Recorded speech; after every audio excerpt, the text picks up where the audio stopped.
Well, I have to say first, and Rich is probably tired of hearing it, but what a yeoman's job he did the last 2 months with his classes, and I really wanted to thank him for that.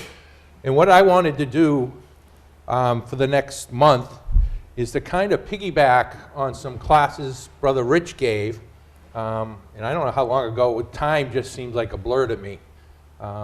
Brother Rich gave some classes on King Saul. And Brother Steve followed up earlier in the year, I think it was in October, with classes on King David. So I said, well, what a natural progression. We'll move on to King Solomon. And that's what my objective will be for the next month or so, is to follow the progression from the death of King David through the reign of Solomon as chronicled for us in 1 Kings, the first 11 chapters.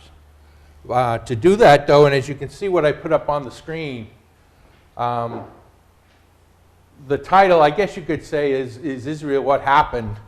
The reign from Solomon to the divided kingdom era.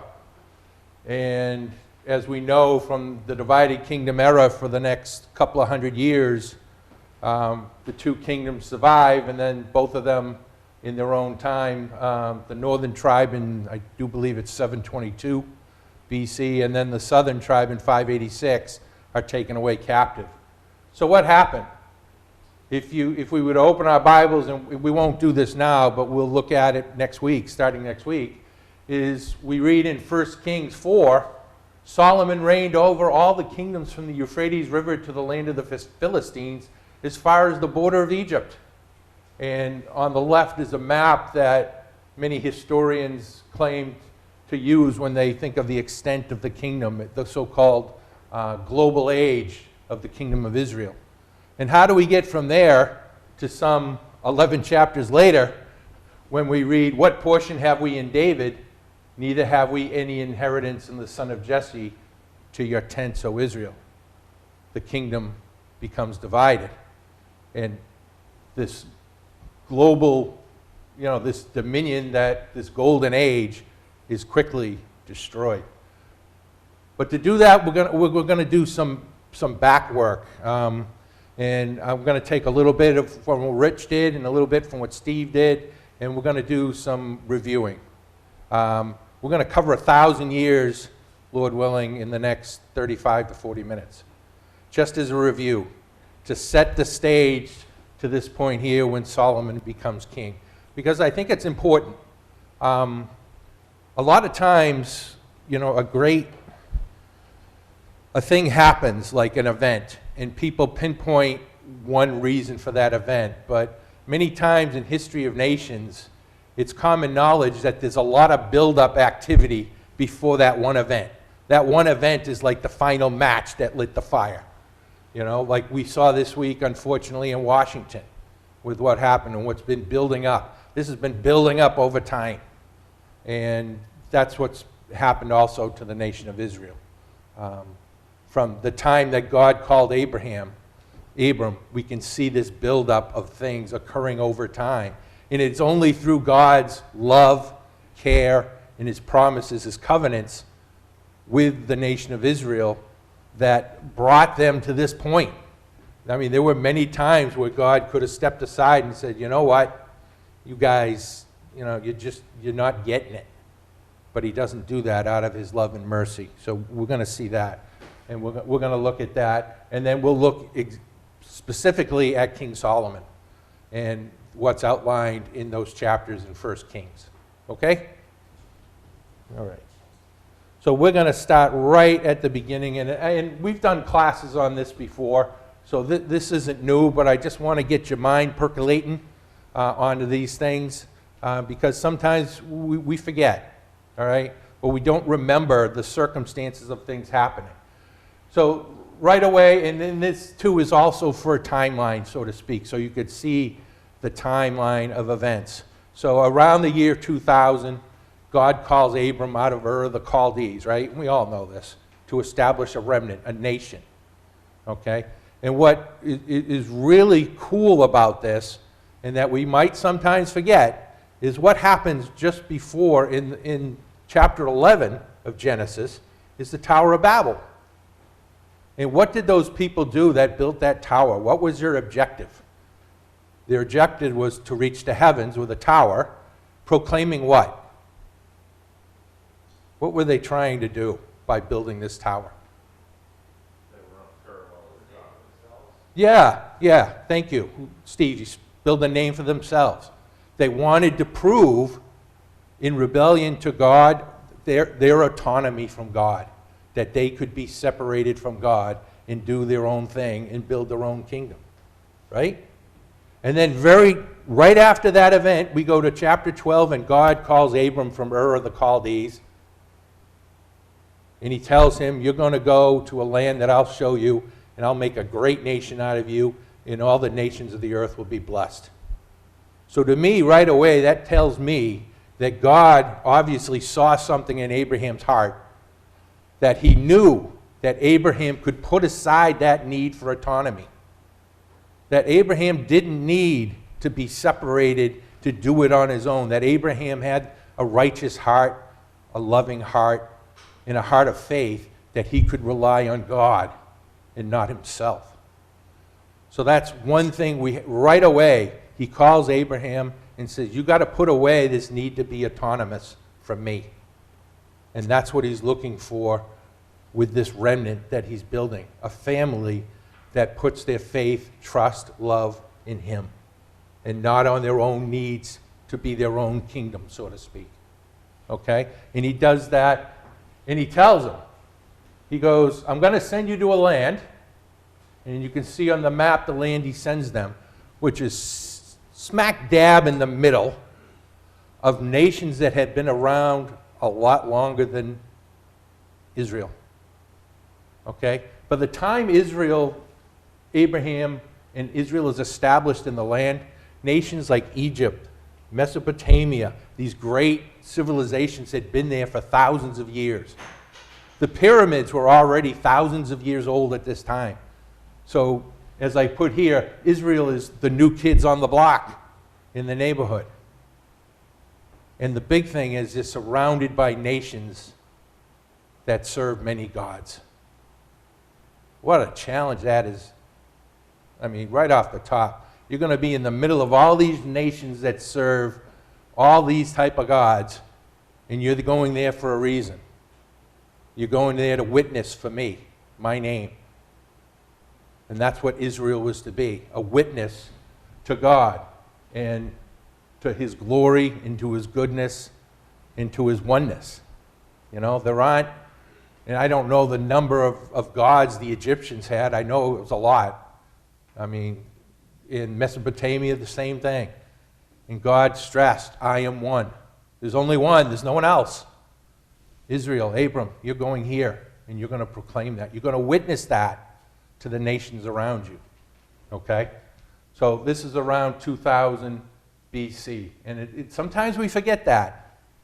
You know, these other nations had a big head start over Israel. They really did. And they've been there a long time, and they were established. And Israel was to go in there and be the new kids. They were to be witness to the one God, the true God. Now, I put this verse from 1 Corinthians 1, verse 10, because I thought it was appropriate as we get into our study. And I think it's a verse that we all should be considerate of in our lives as well. And if you read it, of course, when Paul writes to the church at Corinth, we know there were many problems going on. Brother Steve's given classes on that fact. And this verse right here says it all, is autonomous, is people that rely on God and that want to call on his name. Paul says, you all should speak the same thing, and that there be no divisions among you, but that you be perfectly joined together in the same mind and in the same judgment. And that's what God wanted from his children, from his witnesses. And that's what he wants from us. We're his witnesses today in the world, witnesses of his son and what his sacrifice means in his resurrection. We're the witnesses in this world, like Israel was back then.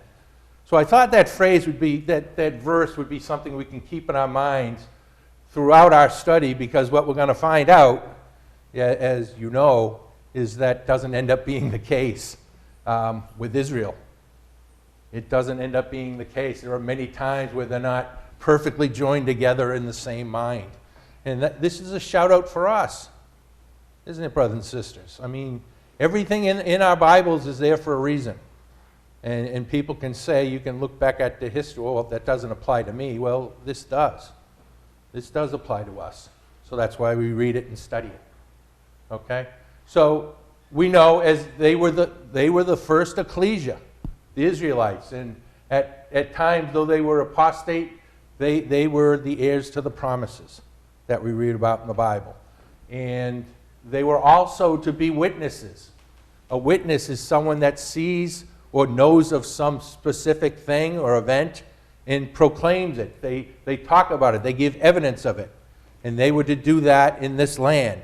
They were to give evidence of one God, the God of Israel. And what were they supposed to witness to? And there are 3 points I put up on the board. We've already talked about. They were to witness the existence of one God. They were to witness the truth of God's word. And they were to witness that Jesus Christ is God's Son and that he would return to establish a kingdom here on earth. And we know, brothers and sisters, of the great role Israel has, a remnant that will be formed at the return of Christ. So their role was vital. And again, as I said before, it's the role that we have today. We are to witness for God here in the earth, of that there is one God, his plan of salvation, and how vital the return of Christ is in that plan of salvation. Any questions or comments so far? I'm looking at Boyko because I'm expecting something, but no, he's quiet. Okay. So this next slide is something I call 1 step forward and 2 steps back, and then 2 steps forward and 1 step back. And I'm not talking about a dance, because I can't dance. I'm horrible. We're having construction done on our house, and we've had it going on, believe it or not, since, I'll say the first step started in July. And we're probably 3/4 of the way done at the moment. Many of you have probably had construction done at your home. Now, my home is infamous. My home is not overly old. It was built in 54, so what is that, 66 years old? But my house has a history. The simplest thing you do in my house becomes a project. All right? My Peter Gregory, my stepdad and I put in a range hood. Oh, piece of cake, Mark. You know, we take the old one out. There's a couple of wires. We'll put the new one in. Should take less than an hour. Took a day and a half. That's what my house is. Anytime you do anything, if you put a nail in a wall, it becomes a 6-hour project. It's just one of those things, and it's a running joke in my house. So we hired this gentleman, and he's done a great job. But with the COVID and everything, you know, the supply chain has been broken up. It's taken a lot longer to do things. But it always seems in construction at my house, for every step forward we take, we go back 2. Or we go forward 2, we go back 1. You know, it's never just a smooth trip to the finish line. That's the same story here with the nation of Israel. All right, going from the time of Abram to the time of Solomon, it's a couple of steps this way, a couple of steps this way. You know, it's not a smooth sailing ship. That's reminiscent too of our lives, isn't it, brothers and sisters? You know, we know where we want to go, but there's a lot of pull, a lot of forces in our lives that when we start moving this way, whoop, we go this way, we go this way, we go all around where we want to go. And Israel was no different, unfortunately. So I wanted to look at just a couple, and it starts really early. You know, the first one I mentioned around 4, and again, these are approximate dates. Please don't hold me to them. Around 1491, we see with Moses, after the Exodus, they go to Mount Sinai. And one thing that happens in Numbers 12, and we won't look this one up, because you know what happens. Miriam and Aaron want to be equal with Moses in the eyes of God. And we know the whole event of what happens with that. And what I'm illustrating here is, remember that the nation of Israel from the time of Abram, they're made up of families, tribes. Think of it as one big family. All right? Now, I know within my family, there's a lot of disjointedness. Remember the quote I put up earlier? That we be perfectly joined together of the same mind? Well, I can honestly say if you look at the wide scope of my family, you know, my stepbrothers, my brothers, you know, the aunts, uncles, that relationship is far from the same mind. We all have our different views on life and on things and on religion and everything else. Well, within the nation of Israel, we're going to see over time that that's true here as well. In this instance, Miriam and Aaron became separated from that one same mind that God had wanted them to have with Moses. All right? And they wanted to be something more than what God had planned for them. The second instance I brought out, so think of that Israel again as this big family, you know, and you know all the squabbles and all the tensions within your families. Well, multiply it big time here, and that's what we're looking at. So in 1440, the Israelites, guided by Joshua, move into the Promised Land. And remember the story in Joshua 22. After the work had been done, the 2.5 tribes came back and said, okay, we've helped you conquer the land. We're ready to go home now to our inheritance on the other side of Jordan. And they did. And what did they do? Yeah. Jim Boyko answered, they set up a memorial. They set up an altar.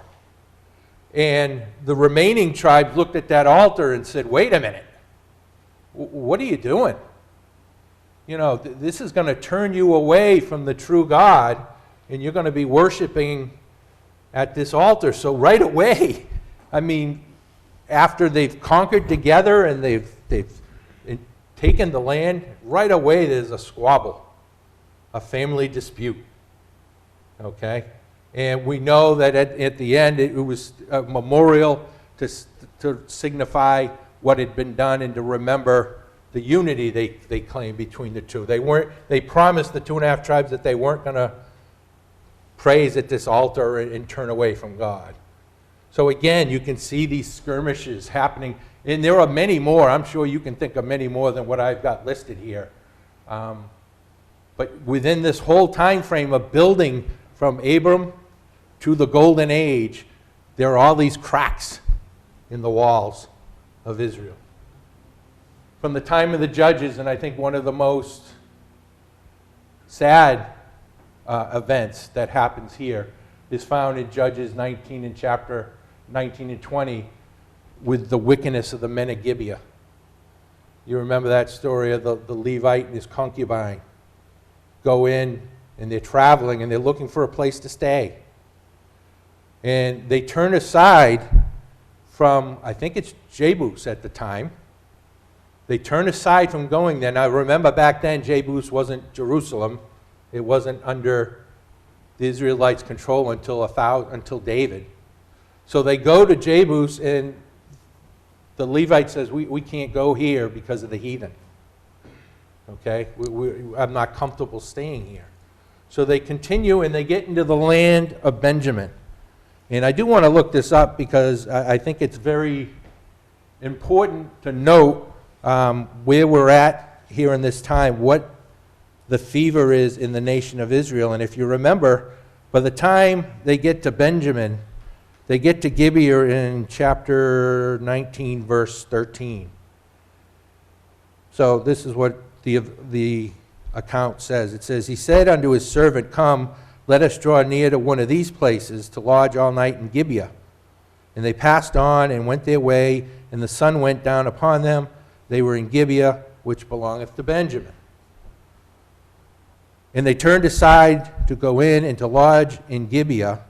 And when he went in, he sat him down in a street of the city, for there was no man that took them into his house to lodge. So right there, we can see already that the nation of Israel was not living up to their promises, their covenant with God. not taking this man in. They were like the other nations. They were refusing him comfort and lodging and care. And we know the story goes on from there that they are taken in, and this mob of men come to the door, and they say, hey, those strangers you got, we want them. Send them out to us.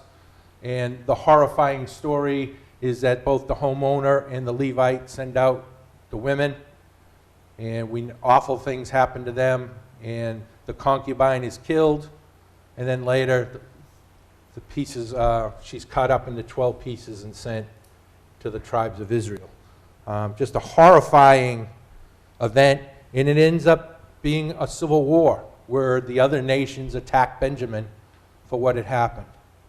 So this is a big one. I mean, obviously, when you're talking about war within the community, and they attack the Benjamites, wipe out the males, and to me, this event carries on into future rules. When we look at the next one, when we get into the rule of Saul in around 1050, this event, I think, carries over into his rule. So about 1050, the famous words we all know, Israel asked for a king. And God tells Samuel, he says, they've rejected me. They haven't rejected you. And this really is a turning point, I think, brothers and sisters, as to the nation of Israel not being that, I mean, we've already looked at a lot of things of not being a witness to God. But here, they're not being a witness to the one God, Yahweh. They're conforming to the other nations around them, aren't they? We want a king like the other nations. We want to be autonomous. We want to be like them. And God says, give them their king. And in 1 Samuel 11, King Saul, when he's looking for support, and I do believe it's in a war with the Ammonites, the tribe of Judah only sends a few support. They don't send a full regiment. And I think this goes back to this episode with Benjamin. Because where was Saul from? The tribe of Benjamin. And I think this is Judah's way of saying, wait a minute. Why is he king? And two, we can't support this because of what happened earlier. So these fractions within the family are really starting to eject out. And of course, the highlight being that they wanted a king instead of the Lord God. Any questions, comments, thoughts? Jim? I just think of them going in circles for 40 years, right? It doesn't Yeah. 40 years. Yeah. Right? And Yeah. This business that your suggestion about one that just the length of time that it took for them to get from Egypt after they crossed into the land is an illustration. If they went straight like a smooth sailing ship, as you say, it shouldn't have taken 40 years. I Right. don't know how long that would have taken, maybe a couple of months. For those of you that missed, Brother Jim mentioned the 40 years in the wilderness. And, how that shouldn't have been that long. Yeah, you're right, Jim. But it shows us that, and it shows us the forgiving, merciful heart of God. He does punish, but he's true to his promises, right? And they keep on keeping on. Yeah. Anyone else? No? Okay. So then we get to King David. And what happens with King David is, in the account in 2 Samuel 2, that originally he is only made king by Judah, whereas Abner goes ahead and sets up his own king from the family line of Saul upon the throne. And that's in 2 Samuel chapter 2. And I want to look at that really quickly before we move on. 2 Samuel 2.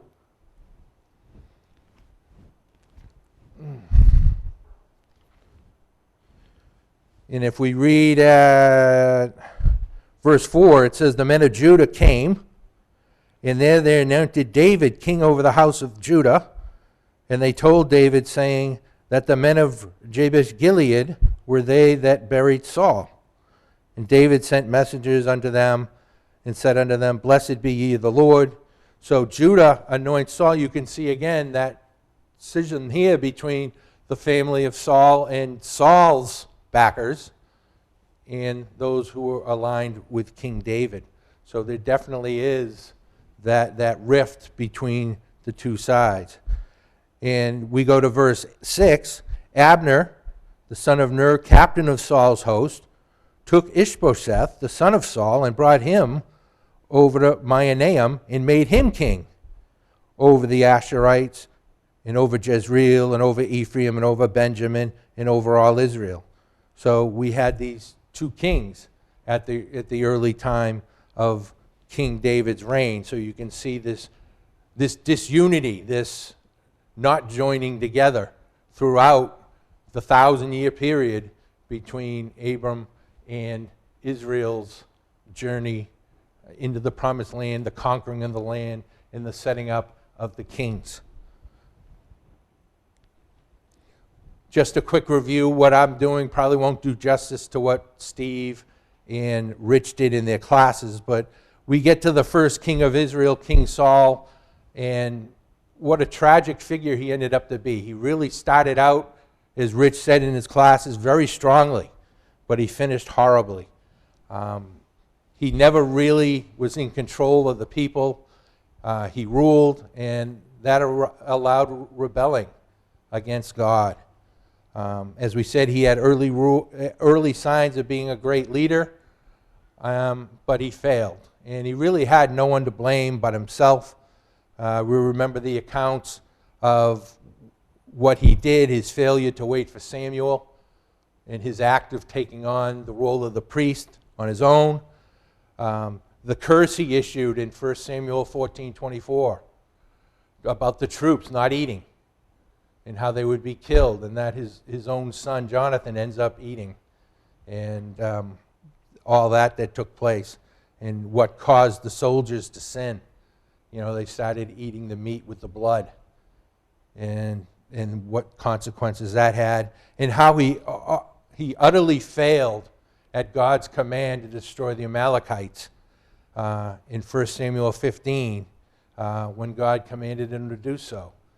And his coming out in 1 Samuel 15 telling Samuel, I did what God commanded me to do. His utter failure to see within himself, to know that what he was doing was not what God wanted him to do. And he justified himself, didn't he? He justified himself completely.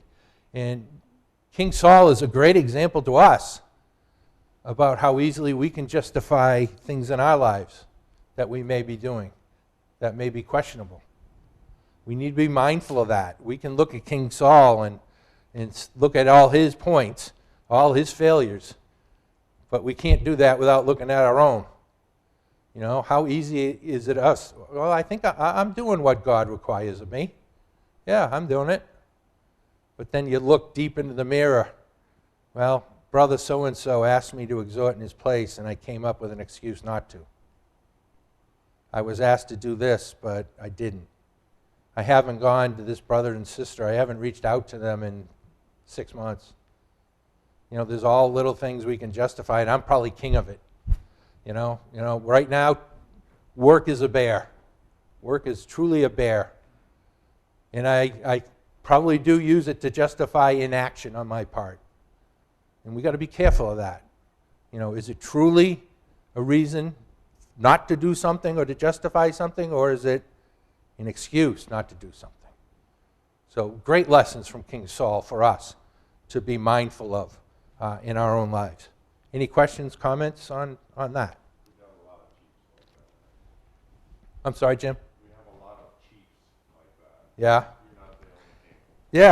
Yeah. Well, you know, I can only look in my mirror. I can't look in anyone else's. So, you know, I can only tell you from my own experience. And I'm not beating myself up over it. I'm just telling the truth, you know. And that we need to be mindful of that in our lives. You know, and that's why these examples are there for us. You know, we got to make sure we're the straight and narrow to the kingdom, not 2 steps, 1 step, sideways. You know, we got to be mindful. And it's great to have brothers and sisters, spouses, that can reach out to you and say, hey, Mark, I noticed, have you been doing your readings lately, or have you been doing this, or you've been spending an awful lot of time watching football, or you've been spending a lot of time doing this stuff. They can sense that stuff way before you can yourself, because in your mind you can justify it, right? What you're doing. Well, I need that time. I need time to decompress after a hard day's work. I need that. Well, it's okay in pieces, but you can't let it dominate to the effect that it's taken away from your spiritual life and your walk with God. And that's what the key thing is. And that's why it's so great, to have people in your lives, your brothers and sisters, that can nudge you, that can poke you, that can say, hey, you're getting a little too far on this this football wild card weekend. There's 6 games, and you got to watch every single one. I could probably make better use of my time doing something else than watching. Now, it's not saying that watching football is a bad thing, because I watched a game yesterday, but watching 6 games might be a little over the top. All right? So then we get to King David, and I don't have a clock, and I can't, it's only 5 past. That's good. That's really good. Because what I'm hoping to do is to get up to this point where we get to the death of David and to the beginning of the reign of Solomon. And we'll spend the rest of our time in the 11 chapters of 1 Kings looking at that. So David, in his reign, as you can see, was around 1010 to 970 BC. And he is called the greatest figure in Israel's history from the Judges to the time of Christ. And one thing that stands out a lot about King David, compared to Solomon, and we'll get into this a little bit, is in the biblical record, when it's talked about King David, you really think you get to know him, don't you? Because you learn not only the events of his life, but you get to learn and read about his feelings and his pains and his sufferings. The times where he reaches out and he asks God for forgiveness for his sins. And all of that stuff, you hear about him crying over his son. All these emotions, you really can be tied into King David, can't you? In all those readings. But when you read in 1 Kings, when we read on Solomon, you don't get any of that.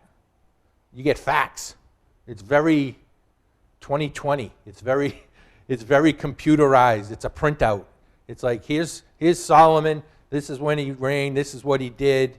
And at the end, he sinned, and the kingdom was divided. Much different accounting than what we read on David in Samuel. It's mind-blowing how close and connected we can get with David. And he's a prime example of what God wanted as a king, wasn't he? His character, his reign, though not perfect, he was far from perfect like us. But his heart was with God. And that's what God's looking for, that heart. He wants circumcision of the heart. And that's what David did.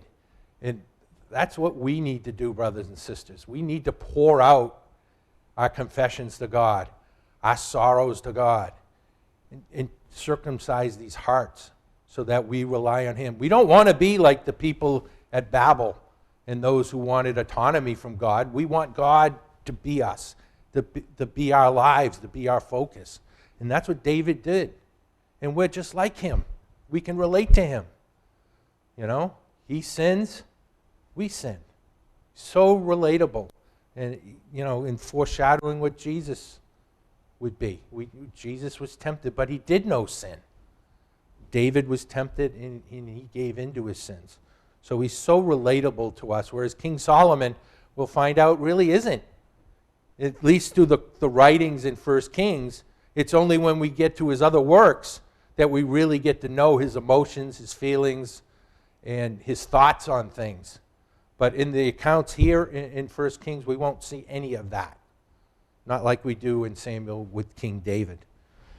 One of the great things about King David, and I do want to read from Psalm 78, is we know his early life as a shepherd and how that how that sparked him and readied him to shepherd God's people.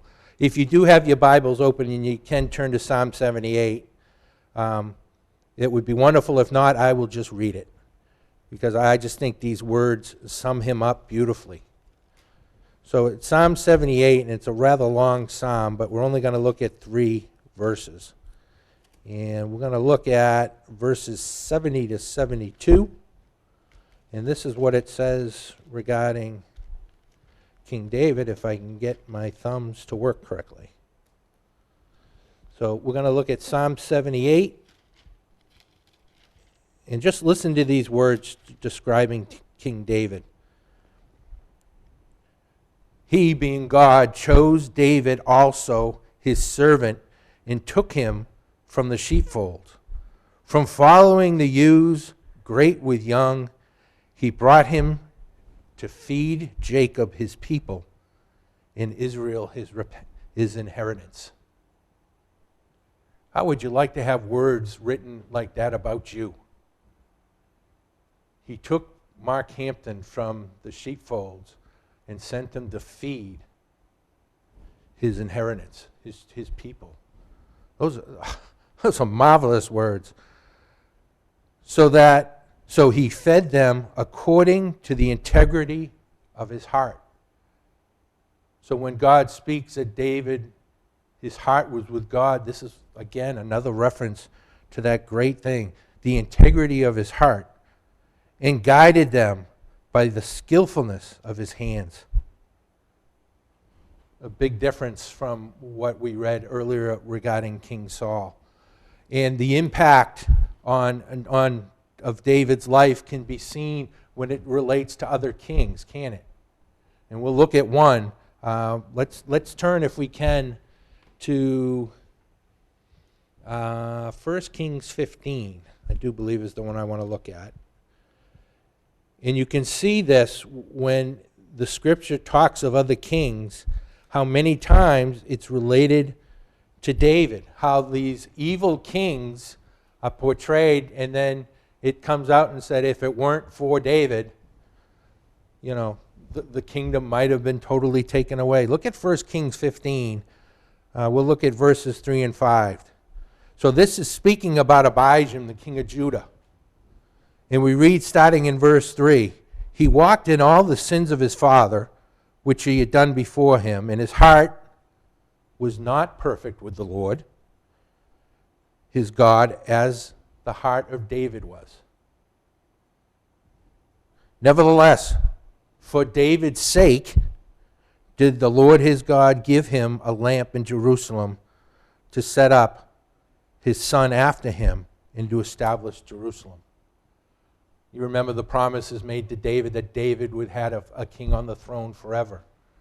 And a reminder of the love and mercy of God and how David is the example he uses. He remembers what he promised to David and said, you were evil, King Abijam, but because of what I promised David, there will be a king on the throne forever. I will not totally wipe you out. And just some beautiful things that not only goes through of the sinfulness of men, but it also how deep God's love is for what he promises and how he will keep his covenant promises throughout time. Any questions or comments on any of that? So we kind of already touched on this, and we'll end here. It's a little after 1:15.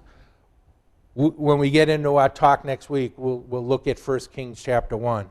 So what do we know about Solomon? So if you were to go onto the streets and ask people about Solomon, you'll get this list probably, right? Most people know of King Solomon. Most people, maybe not all, know he was born from an immoral union between David and Bathsheba. They know that he was a wise philosopher, a poet, a shrewd judge. When the two women came to him with the baby, he was a shrewd judge. He was a master builder and architect. He asked God for wisdom. He was a merchant, an entrepreneur. He was a statesman. And at the end of his life, we know he was a man of great compromise.